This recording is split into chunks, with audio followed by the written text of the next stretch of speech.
இருந்தான். He was saying, I'm righteous. அப்படியே பேசிட்டே வர்றான். And he just continues to talk. அப்புறம் கர்த்தர் அவனோடு பேசுறாரு. And then God speaks to him. கர்த்தர் பேசும்போது யோபு சொல்றான். When God speaks, Job says, ஆண்டவரே, God, அறிவில்லாம பேசிட்டேன், நான் வாயை மூடிக்கிறேங்கறான்.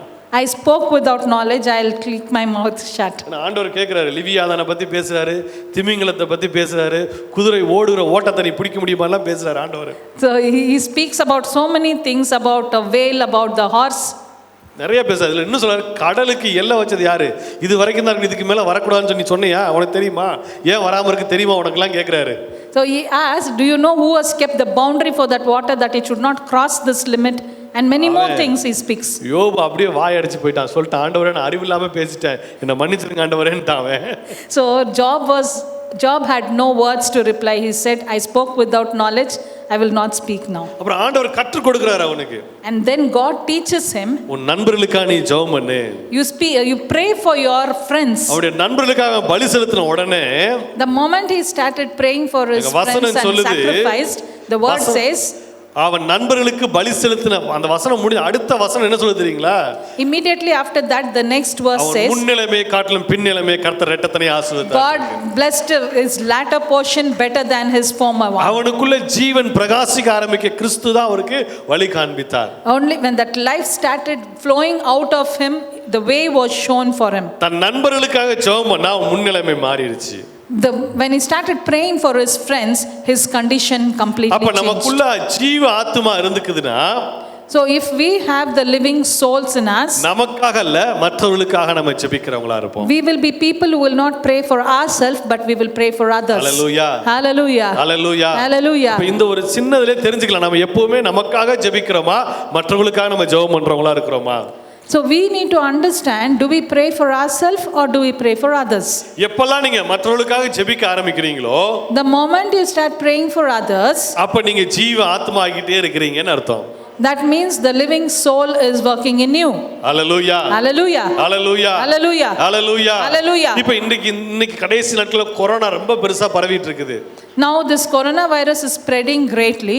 கொரோனா வைரஸ் தடுக்கிறதுக்காக ஜெபம் பண்ணோம். we need to pray for that.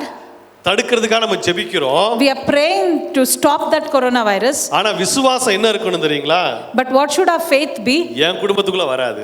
it should be that it will not come into my family. என் குடும்பத்துக்குள்ள வராத மாதிரி அவங்க குடும்பத்துக்குள்ள வரக்கூடாது ஆண்டவரே. Lord, just like it will not come to my family, it should not come to other family also. Hallelujah, hallelujah, hallelujah, hallelujah. அதுதான் நம்ம ஜெபமா இருக்கணும். and that should be the prayer. என் குடும்பத்துல யாருக்கும் வரக்கூடாது ஆண்டவரே, யாருக்கும் வரக்கூடாது. கர்த்தர் என் கூட இருந்தா யாருக்கும் வராது. you should not always pray that nothing should come to my family. if God is with us, nothing will happen to us. இல்ல போன வருஷத்துக்கு முந்தின வருஷம்லாம் கொரோனால எவ்வளவு பேர் போனாங்க இல்லையா? last year and this year we see so many people we have lost because of corona. இன்றைக்கும் நாம் ஜீவனோடு இருக்கிறோம் அப்படினா உயிரோடு இருக்கிறோம்னா தேவ கிருபை. amen. if we are alive today, it is nothing but the grace of God. இன்றைக்கும் கர்த்தர் நம்மோடு இருக்கிறாரு. today also God is with us. இப்பொழுது அவர் நம்மோடு இருக்கிறாரு. even now he is with us. இப்பொழுது அவர் நம்மை நடத்திட்டு இருக்கிறாரு. he is leading us even now. hallelujah, hallelujah. என்ன நடத்துற மாதிரி அவங்கள நடத்துங்க ஆண்டவரே. just like you lead me, you lead them also, Lord. என்ன ஆசீர்வதிக்கிற மாதிரி அவங்கள ஆசீர்வதிங்க ஆண்டவரே. just like you bless me, you bless them, Lord. இதுதான் நம்முடைய ஜெபமா இருக்கணும். that should be our prayer. hallelujah, hallelujah, hallelujah, hallelujah. இதுதாங்க ஜீவனுக்குள்ள வர்றது. that is called the life flowing into us. நம்ம ஜீவனுக்குள்ள இருக்கிறோமா இல்லையாங்கறத பெரிய சந்தேகமே நிறைய பேருக்குள்ள இருக்குது. many people even doubt whether they have the life in them or not. நான் ஜீவனுக்குள்ள தான் இருக்கறேனா? am I alive or not? நிறைய பேர் சொல்லுவாங்க நித்திய ஜீவன் எப்ப வரும்? many people ask, when will that eternal life come? அப்படி கேட்டா உடனே என்ன சொல்லுவாங்க? and what will they say when asked? என்னைக்கு நான் இந்த பூமியில சாகுறனோ, when I die on this earth, அப்ப நான் நித்திய ஜீவனுக்குள்ள பிரவேசிப்பேன். then I will enter into the eternal life. இல்லையா? இதுதான் நிறைய பேர் சொல்ற வார்த்தை. that is what many people say. நித்திய ஜீவன் எப்ப சுதந்தரிப்போம்? when will we reign that eternal life? எப்ப சாகுறனோ அப்ப நித்திய ஜீவனுக்குள்ள போவேன். when I die, I will go into eternal life. ஆனா வசனம் நமக்கு என்ன சொல்லுது? but what does the word ஆண்டவர் நமக்கு என்ன சொல்றாரு? what does God say? எடுத்து வாசிக்கலாமா? shall we read 1 யோவானின் புத்தகம் 1 John 5ஆம் அதிகாரம் 5th chapter. 1 யோவான் 5ஆம் அதிகாரத்துல 1 John 5th chapter.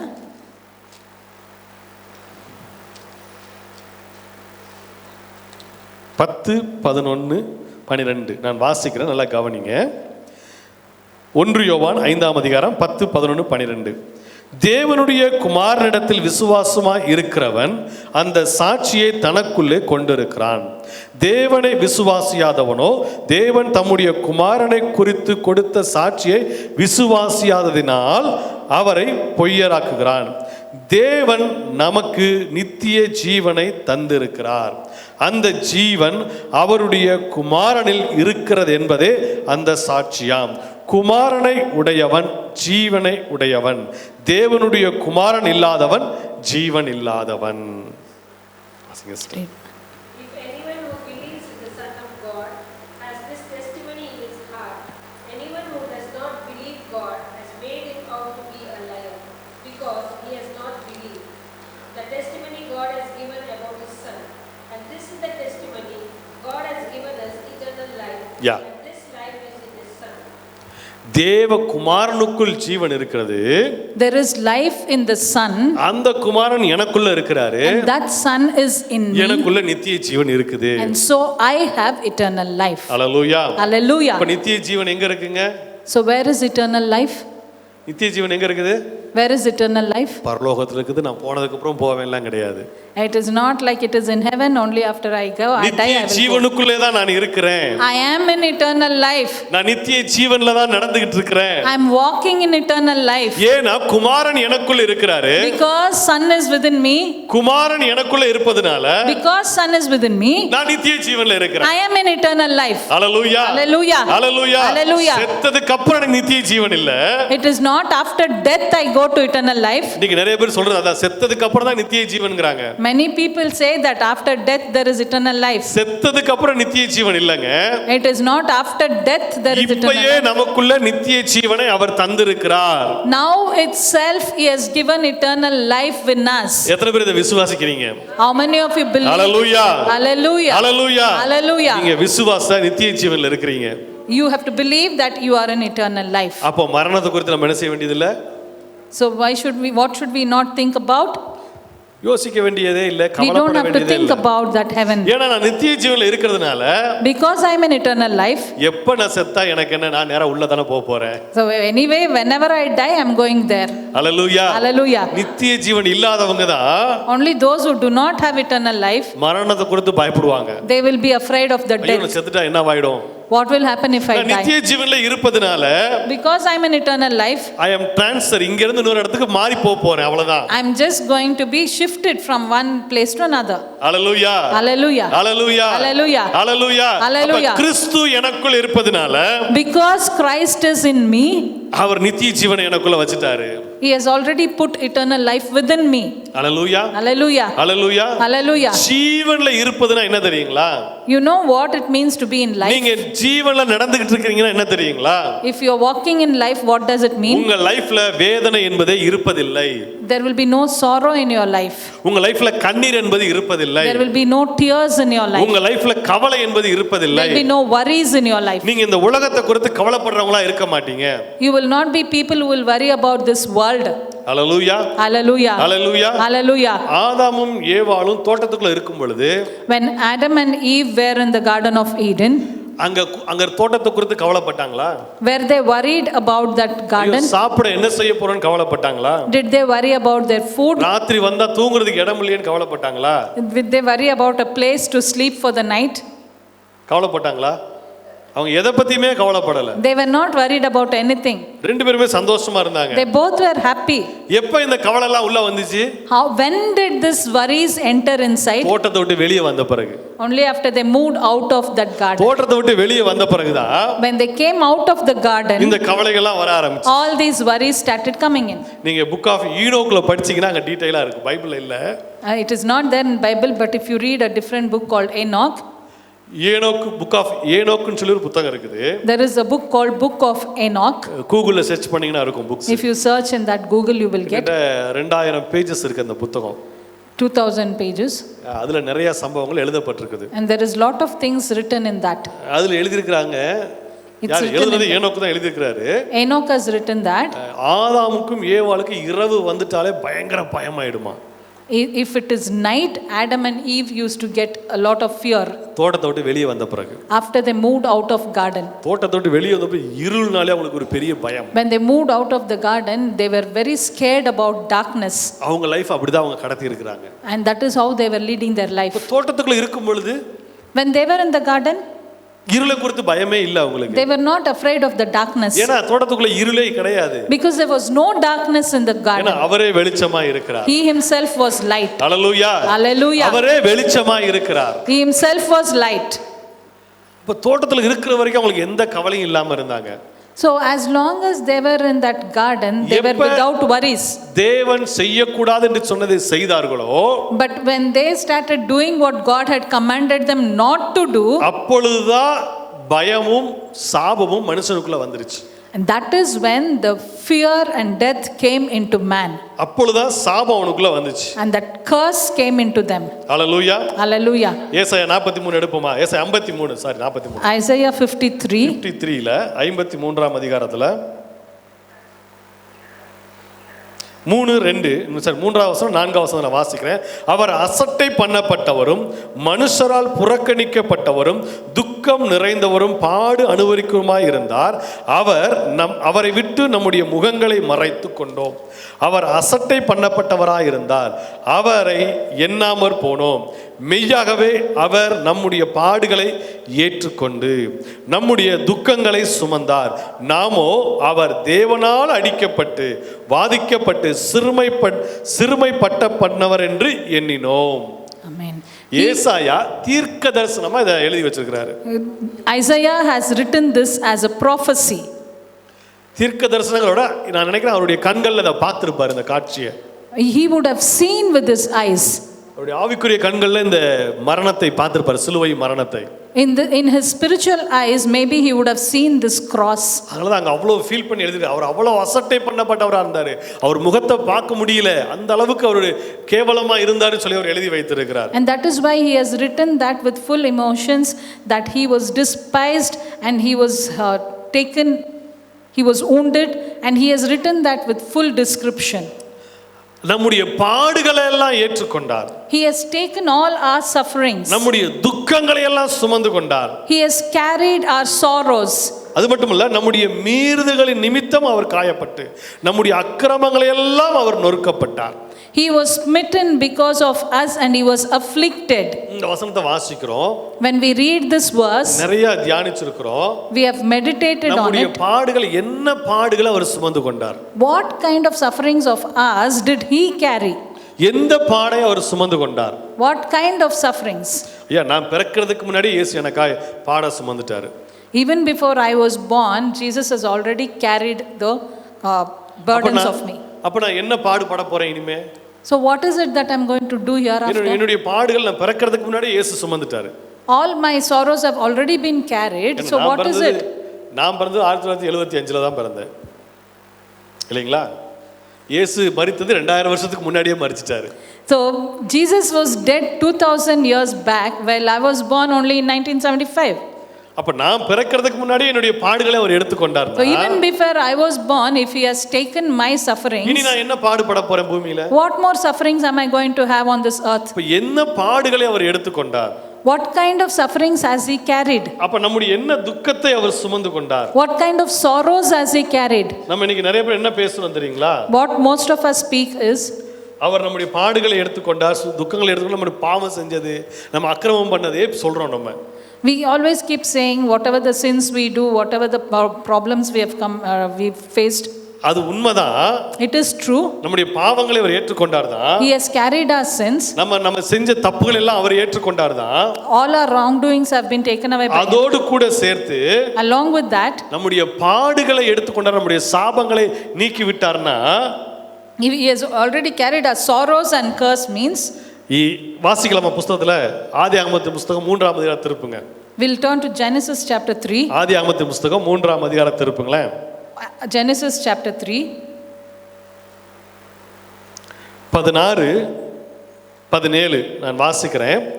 அவர் ஸ்திரியை நோக்கி, நீ கர்ப்பவதியாய் இருக்கும்போது உன் வேதனை மிகவும் பெருக பண்ணுவேன், வேதனையோடு கூட பிள்ளை பெறுவாய், உன் ஆசை உன் புருஷனை பற்றி இருக்கும், அவன் உன்னை ஆண்டு கொள்ளுவான் என்றார். பின்பு அவர் ஆதாமை நோக்கி, நீ உன் மனைவியின் வார்த்தைக்கு செவி கொடுத்து புசிக்க வேண்டாம் என்று நான் உனக்கு விலக்கின விருட்சத்தின் கனியை புசித்தபடியினாலே பூமி உன் நிமித்தம் சபிக்கப்பட்டிருக்கும். நீ உயிரோடு இருக்கும் நாளெல்லாம் வருத்தத்தோடு அதன் பலனை புசிப்பாய். அது உனக்கு முள்ளும் குறுக்கும் முளைப்பிக்கும் வெளியின் பயிர் வகைகளை புசிப்பாய். நீ பூமியிலிருந்து எடுக்கப்பட்டபடியால் பூமிக்கே திரும்புவாய் என்று சொன்னார். அது மட்டுமல்ல, உன் வேர்வை முகத்தின் வேர்வையால் ஆகாரம் புசிப்பாய். நீ மண்ணா இருக்கிறபடியால் மண்ணுக்கு திரும்புவாய் என்றார். இதுதான் சாபம். This is called as curse. இந்த சாபத்தை And this curse இயேசு சிலுவையில சுமந்துட்டாரு. God has already carried on. எத்தனை பேர் இதை விசுவாசிக்கிறீங்க? How many of you believe this? Hallelujah. Hallelujah. இந்த சாபத்தை என்னை விட்டு கர்த்தர் எடுத்துட்டாரு அப்படின்னா, This curse God has taken away from me. நான் வேர்வை சிந்தி தான் சாப்பிடணும் அவசியம் இல்லை. It is not necessary for me to shed my நான் வீட்ல sweat கால் மேல கால் போட்டு படுத்திருந்தாலும் என்ன திருப்தியா போசிப்பார் என் ஆண்டவர். even if I am sitting at home, God will feed me. Hallelujah. Hallelujah. Hallelujah. Hallelujah. எத்தனை பேர் இதை விசுவாசிக்கிறீங்க? How many of you believe that? இந்த பாடதாங்க அவரை மட்டும் எடுத்துட்டாருங்க.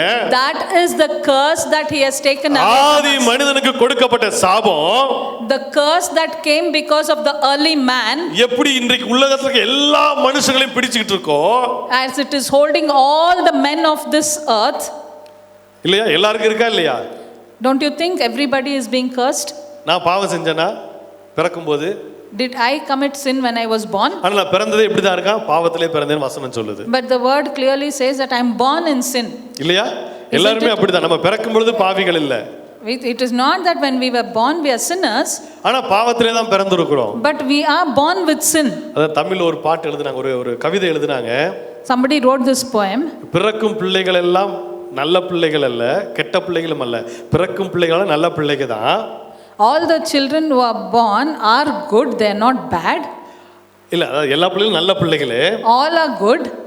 ஆனா அவங்க பெற்றோர் வளர்க்கிற விதத்துல தான் அது நல்ல பிள்ளையா கெட்ட பிள்ளையா இருக்குன்னு எழுதி வச்சா ஒரு கவிதை. But the way they are brought up by their parents, it decides whether they are good or bad. இல்லையா? உண்மைதானே அது? Isn't it true? அவன் அதை அனுபவிச்சு தான் அவன் எழுதியிருக்கிறான் அந்த கவிதையை. Out of experience he has written that poem. பிறக்கும் பிள்ளைகளான நல்ல பிள்ளைகளே. All the children who are born are good. அவங்க பெற்றோர் வளர்க்கிற விதத்துல அது நல்லதா கெட்டதா வளருது. But the way they are being brought by their parents decides whether they are good or இப்ப அத bad. நான் அப்படி சொல்றேன். But here it doesn't say நான் that. பிறக்கும் பொழுதே நல்லவனா தான் பிறந்தேன். I was born as a good person. இயேசு கிறிஸ்துவால முழுசா நான் பரிசுத்தமாக்கப்பட்டேன். But because of Jesus I am completely changed. Hallelujah. Hallelujah. Hallelujah. Hallelujah. என்னுடைய பாடுகளை எல்லாம் அவர் ஏற்றுக்கொண்டார். All my sorrows he has taken away. அப்ப நான் வேர்வை சிந்தி தான் சாப்பிடணும்ங்கற எனக்கு அவசியம்.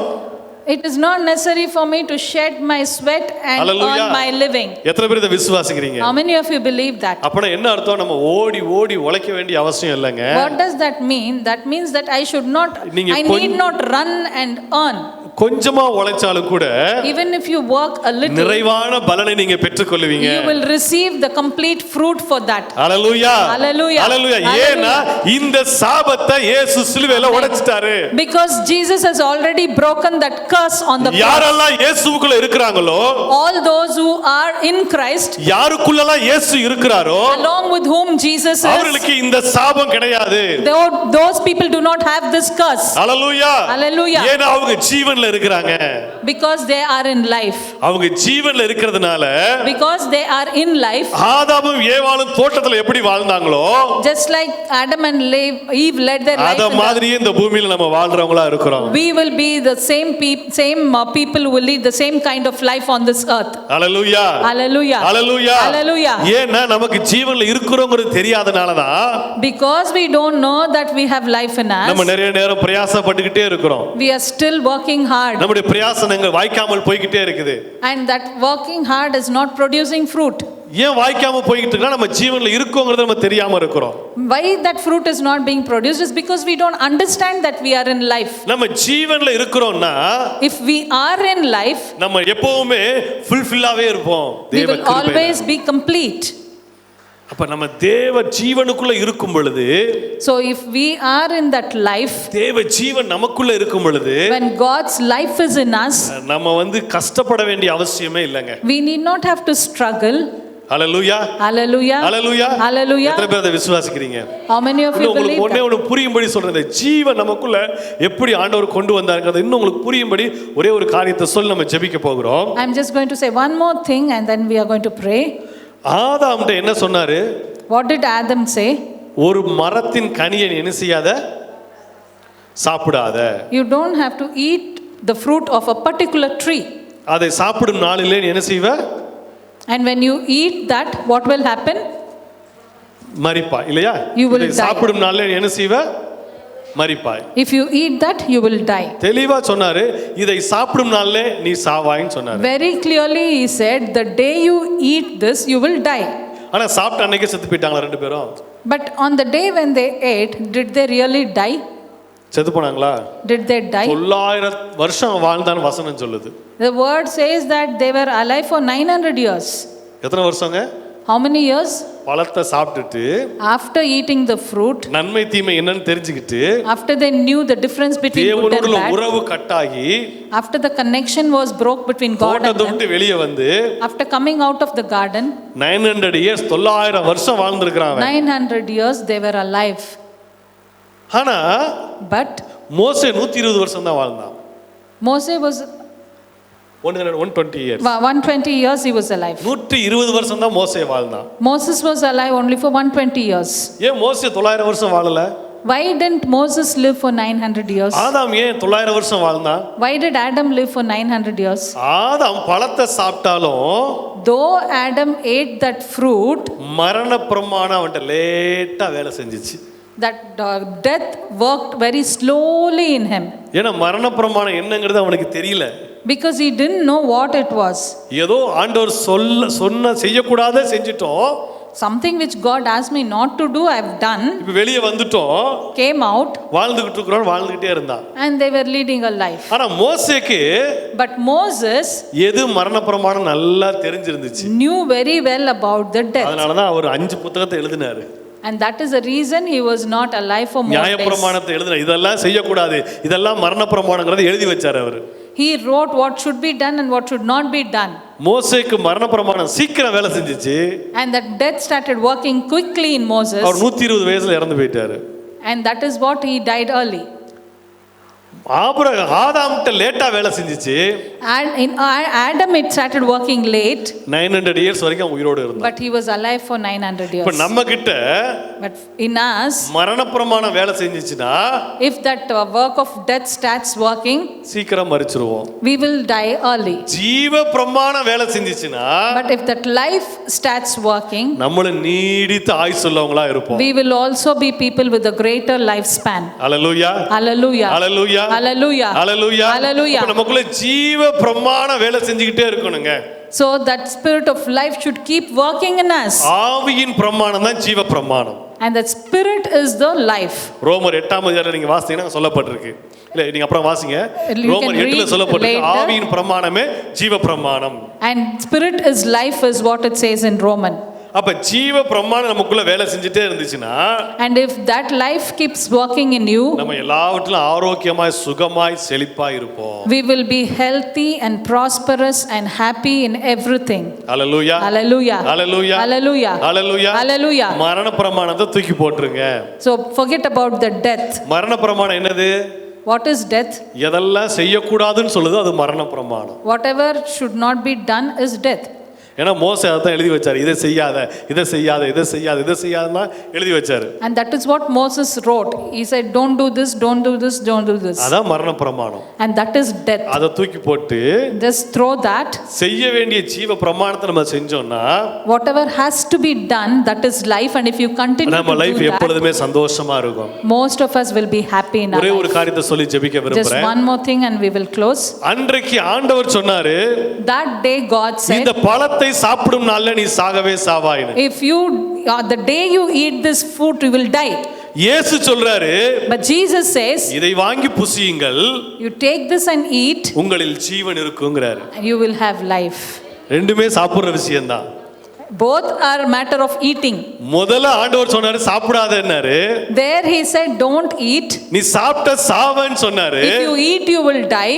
இயேசு இங்க சொல்றாரு, Jesus says இத here, வாங்கி புசிங்க, take this and eat, உனக்குள்ள ஜீவன் இருக்கும். and you will have life in இத you. வாங்கி பருகு, And you eat this, இத வாங்கி நீ குடி, you drink this. இது என்னுடைய ரத்தமா இருக்குது. This is my blood. இது உனக்குள்ள போயிருச்சுனா If this blood goes in நீ you, எப்பவுமே பிழைச்சிருப்ப, மரிக்க மாட்டேங்கறாரு. you will always be alive, you will not die, he அங்க said. சொன்னாரு இத சாப்பிட்டா மரணம்னாரு. There he said, if you eat this, there is death. இங்க சொல்றாரு இத சாப்பிட்டா உனக்குள்ள ஜீவன். Amen. Today, here he says, if you eat this, you have life. Hallelujah, Hallelujah. Hallelujah, Hallelujah. ரெண்டுமே சாப்பிடுற விஷயம் தாங்க. Both are a matter of eating. இது சாப்பிடாதன்னாரு. Don't eat, he says. அங்க சாப்பிடாதன்னு சொன்னதுனால சாப்பிட்டாங்க. When he said don't eat, people started eating. அதான் இயேசு பார்த்தாரு, சாப்பிடாதன்னு சொன்னதான்றா சாப்பிடுவ, நீ சாப்பிடுறான்னு சொல்லி நான் கொடுக்கிறேன்னு சொல்லி அவருடைய மாம்சத்தையும் ரத்தத்தையும் நமக்காய் தந்து அந்த ஜீவனை நமக்குள்ளே வைத்திருக்கிறார். But Jesus thought, if I say don't eat, you will eat. So I will say eat. He said eat, and he gave his body and blood for us to eat and drink and get life. யோவான் 6ஆம் அதிகாரம் 54ஆம் வசனத்தை மட்டும் நான் வாசிக்கிறேன். John 6 and 54.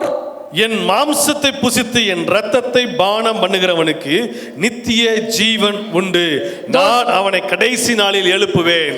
Those who eat, those who take part in my body and blood will have eternal life, and I will raise them up on the last days. அப்ப நம்ம எப்பெல்லாம் கம்யூனியன்ல வருகிறோமோ, And every time we take part in that holy communion, எப்பெல்லாம் தேவனுடைய பந்தியில வருகிறோமோ, when we take part in that table of God, நமக்குள்ள நித்திய ஜீவன் இன்னும் உருவாக்கப்படுகிறது. the eternal life keeps growing in us. நான் இன்னொரு வார்த்தையில சொல்லணும்னா, In other words, if we நீங்க say, பந்தியில பங்கு பெறும் போதெல்லாம் when you take part in that holy communion, உங்களுக்குள்ள நித்திய ஜீவன் பிரகாசிக்கிறது. your eternal life starts glowing. அப்ப நீங்க பிரகாசிக்க எப்படி இருப்பீங்க? Then as you shine and shine, what will happen? அநேகருக்கு வெளிச்சம் கொடுக்கிறவங்களா You will be the மாற்றப்படுவீங்க. light in the life of many people. Hallelujah. Hallelujah. Hallelujah. Hallelujah. அப்ப நித்திய ஜீவன் இனிமே இல்ல, எப்ப நான் அவருடைய இரத்தத்தையும் மாம்சத்தையும் உட்கொண்டனோ அப்பயே எனக்குள்ள ஜீவன் வந்துருச்சு. So eternal life is not something that is yet to come, but the moment I started taking part in his body and blood, it is already there in me. அவருடைய ஜீவனுக்குள்ள தான் நான் இருக்கிறேன். I am in his life, இனிமே நான் ஜீவன்ல தான் நடப்பேன்.